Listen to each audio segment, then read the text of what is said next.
Warning, F-bombs are armed and may be dropped. Brandon, for once you did something right. I don't think you intended to, but that's okay. Nobody cares. So, I've said that I want to be the next ATF director. And I do. I think I'm the only qualified person left on Earth to put the ATF back to rights. Not necessarily the only person qualified to be an ATF director. There's a long list of people on that. I'm the one who's best qualified to put it back on to rights, to get them back to their actual mission. Okay. So, first of all, I'm going to walk into the Senate hearings, and my first words are going to be, had the founders foreseen the future, they would have written a very different Second Amendment. The safety of the people being necessary to the security of a free state, the duty of the people to keep and bear arms shall be enforced. The first purpose of the Second Amendment is to enable people to meet unlawful force with force. Then I take their questions. Not a problem, right? Okay. Amongst the other reforms, one, if it's not illegal, if there is not an actual act of Congress law that says this is illegal, that is legal, this is a question mark area, whatever, I'm not doing it, right? I don't I don't give a flying fuck who writes what. If it's not black letter law that says this is or this is not, I'm not doing it, right? So amongst the other things, the street sweeper. Yes, yes, I get it. It's got a very interesting name. Okay. That didn't make it a destructive device. That made it a shotgun. That's it. That's all it ever was. It was a revolver shotgun with really just a little bit of a quasi muzzle loader quality. It's the unloading system. You had to use a ramrod to get an empty shell casing out of the cylinder. All right. So that's going to come off the destructive device list, go back into the everybody can have, or most everybody can have list. Another reform, any 4471, I think it is, Form 4471, that's over 10 years old, it's gone. It'll be destroyed. It doesn't exist anymore. Listen, after 10 years, do you really need it that badly? And if so, why? Now, if it's a stolen firearm, it'll stay on that list until either it's recovered, well, until it's recovered, right? That's it. And then we'll find out, okay, who was it stolen from, when, where's the police reports, all of that other stuff that we need to know.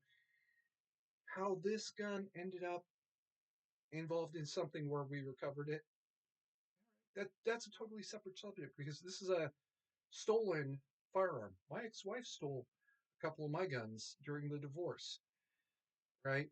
So there's a record of those existing. And if they ever turn up, which I'm afraid one of them might, it well, I told Dallas police that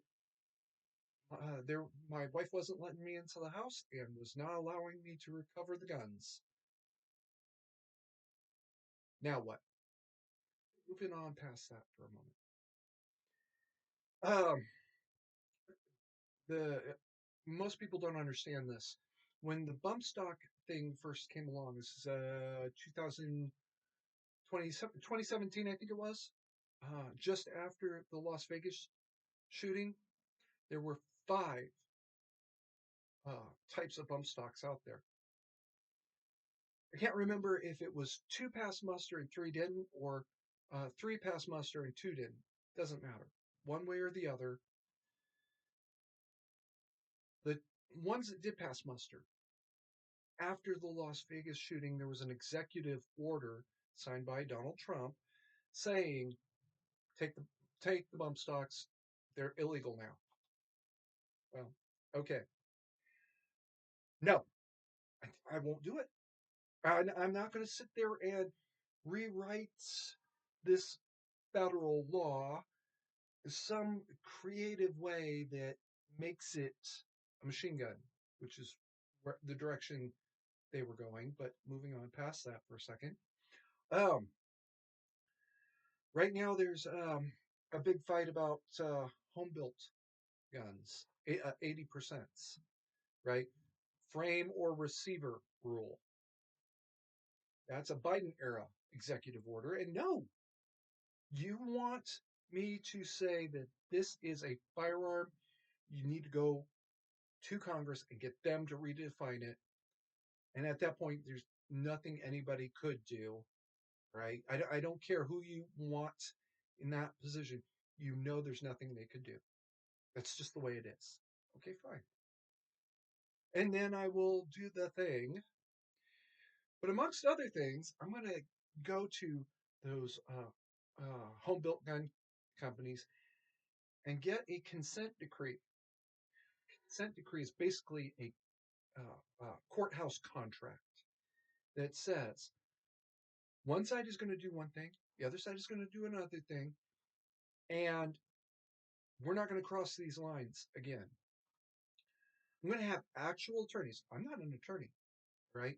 I got 3 or 4 in mind uh, to sit there and write this consent decree in such a way that even if 2 or 3 years down the road, the president says, you know what?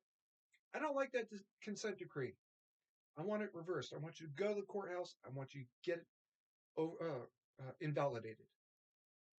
And it actually works. It actually works out that way. Okay, great, fine. But then the feds are going to be paying literally cash to the gun companies. I used to work for a gun parts maker, right? I used to stamp out the plastic part of the AR-15's forward receiver.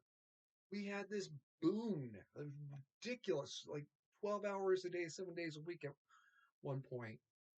Wow, just after the 7 October rather, 2023 attack in Israel. We cleared out of inventory literally in the middle of the night. All of a sudden, we're working 12 hours a day, 7 days a week, try to catch up with the orders. Whew. That day sucked. That whole uh, period sucked all the way into somewhere in February, I think it was. We were really struggling to catch up. But anyway, keep that in mind. Keep that little uh, tangent in mind for a moment. This consent decree will be written in such a way that if the feds do back out of it at some point in the future, they're going to be paying, right?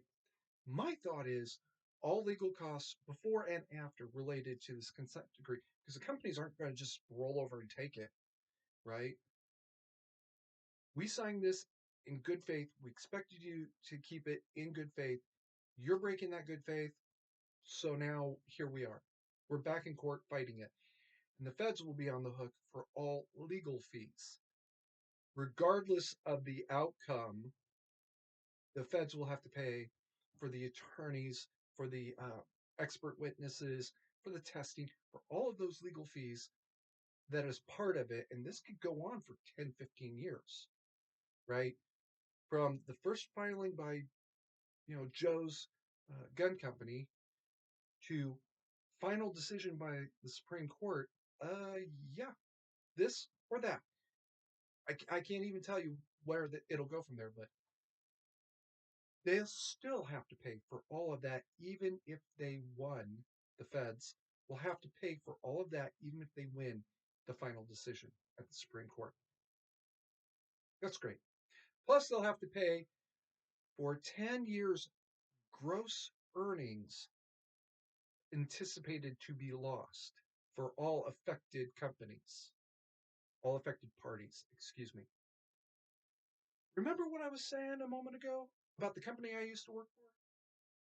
Yeah, that's an affected party. Gun ranges, they're affected parties.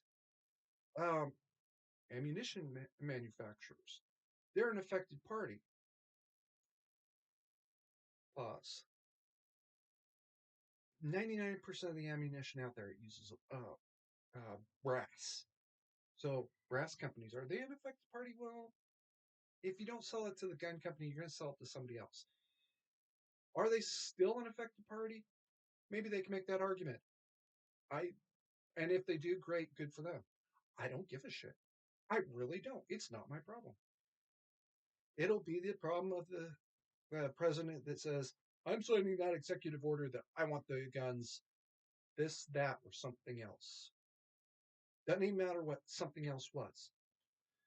That's the consent decree I want to sign. I want to sign this one. I've even got a rough draft. Yeah, I know those attorneys that got to take this rough draft. After they finish laughing, they got to rewrite it completely, but that's okay.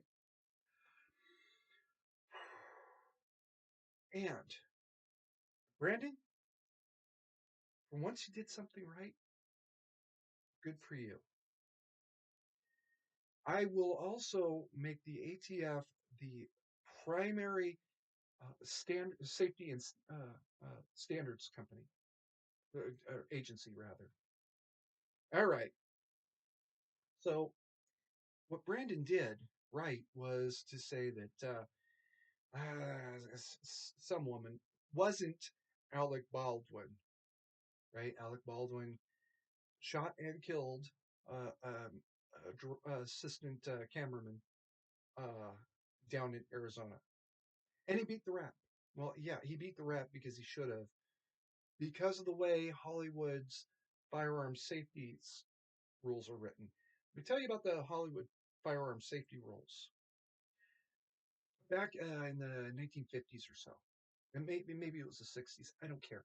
It's not terribly important here. John Ford was making a film, right? And back then, there basically wasn't any safety rules. Everybody knew you carried blanks, you fired blanks, right? Well, some wannabe John Wayne, uh, he shows up and he loads his gun and he loads it with real rounds because that's what he did, right? There's more to that story. Maybe I should tell someday. But in the meantime, um, everybody there that day was very, very lucky. When this extra fired his gun, it destroyed a $40,000 camera and about 100 feet of film. $40,000 in 1960s money. It's not $40,000 now. It's closer to like a $500,000, maybe even $1 million now. Yeah, he destroyed $1 million camera and at least a few days worth of filming. That's the big deal. 3, 4 days of gaffers, electricians, lighting guys, um, extras, uh, horse handlers, right? Caterers, all of their expenses that are also part of the film, all of it ruined, destroyed in 200ths of a second. I don't know why this isn't uh, common knowledge now.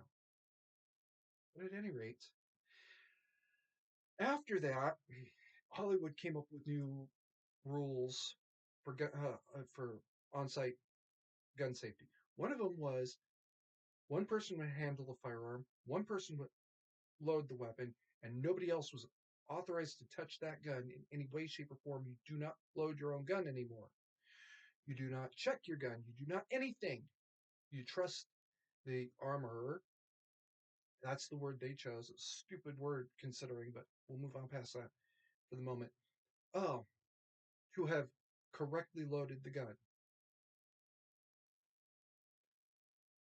Um, Alec Baldwin trusted his armorer to have properly loaded the gun, and well,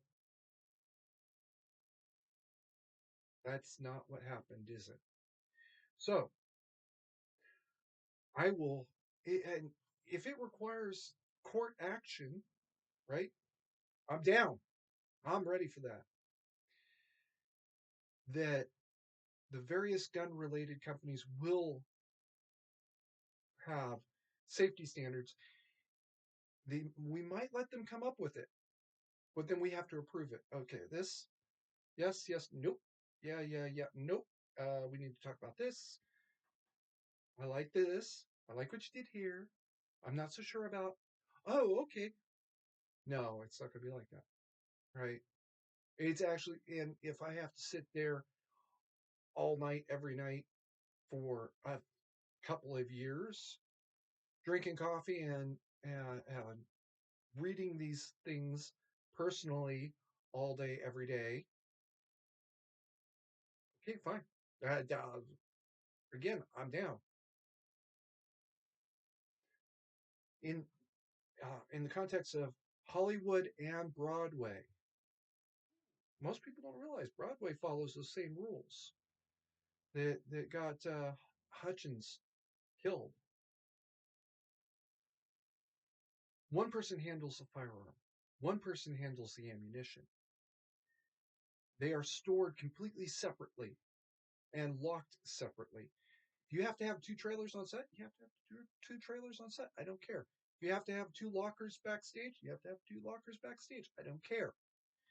And then every person who is um, part of that scene has to stand there and watch while the armor hands the weapon over and the uh, munitions guy, I know they have a word and I don't care, loads the gun.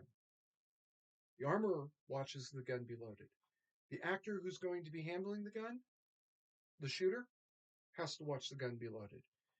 The target, the person that the gun is going to be pointed at, has to stand there and watch the gun be loaded. So that at least the four of them all know, yes, this is loaded with blanks or suicide rounds or whatever it's supposed to be. Oh, excuse me, and the director. The director has to stand there and personally watch and make sure that that gun was properly loaded when it was handed over to the actor, who is the only person who will touch this gun. He goes to take a shit, right? He takes his gun with him, takes the shit with the gun there. Nobody else touches that gun until it is turned in for whatever reason, fired. You go to take a shit, at which point they all have to watch it be unloaded and saved.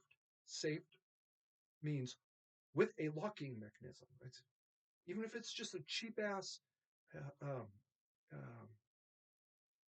um, oh, what's that brand?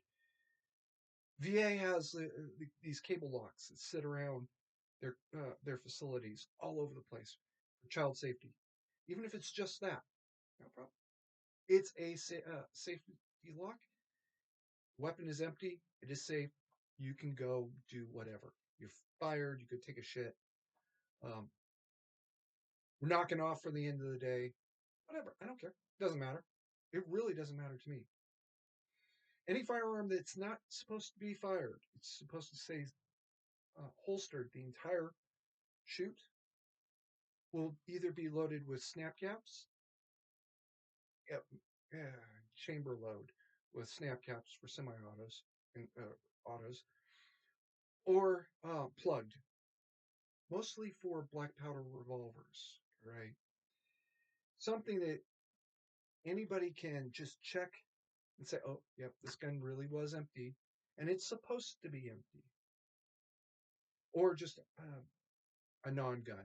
Non-gun is any of a variety of rubber, mostly firearms. I I had to play with one when I was at the Camp Devil Dog. Let me think. Ring manufacturing, advanced security products, ASP, as in the collapsible baton. Um, and three or four others make them as well, but they make them in bright colors that are very distinctive. Maybe Hollywood will start their own company. Hollywood Guns, Hollywood Non Guns, where they're all black or green or whatever color they're supposed to be for the film. Here, the guns that are supposed to be loaded, everybody knows. Alex's gun is supposed to be loaded. The only person who touches that gun from the moment it's handed over to him until he is done with it will be Alec. When he is done with it, it is immediately unloaded in front of everybody who had to watch it be loaded. And that's it. That's the rule. That's going to be the rule. And you know what? If Hollywood and Broadway don't want to just get behind this plan, okay, great. Well, I'll see you in court personally. I'll be there as a witness because I'm not an attorney, and I'll be ready for that cross examination. I'm looking forward to it. Nobody has ever said, I really, really want to have this fight quite like this before because I've known this was a problem since I was a teenager and heard this story the first time. All right. A little background. My mom, her family was deep in Hollywood, which is the reason why she would not let me go to become a Sesame Street kid like I wanted to when I was 8 and told her I wanted to be. Um, uh, Amongst my other family, Walt Disney was some sort of distant uncle. Um, Robert Heinlein, or Uncle Bob, was another distant uncle. Uh, I know Mom dropped a couple other names, but this is like 30 years ago. I'm sorry, I can't remember now. Um, but yeah, that was her family. So I knew a whole lot more about the backstory about the John Ford shooting. No, John Ford was. She never said he was family. Whatever. Um, but yeah, I knew a whole lot more about the background that people will never hear, or at least ever. I'll never hear outside of family anyway. These are some of the reforms I want to make. Those 4471s gone. If it's not black letter law, don't even bother asking. It's not going to happen. You can fire me, Mr. President. You can fire me all you want.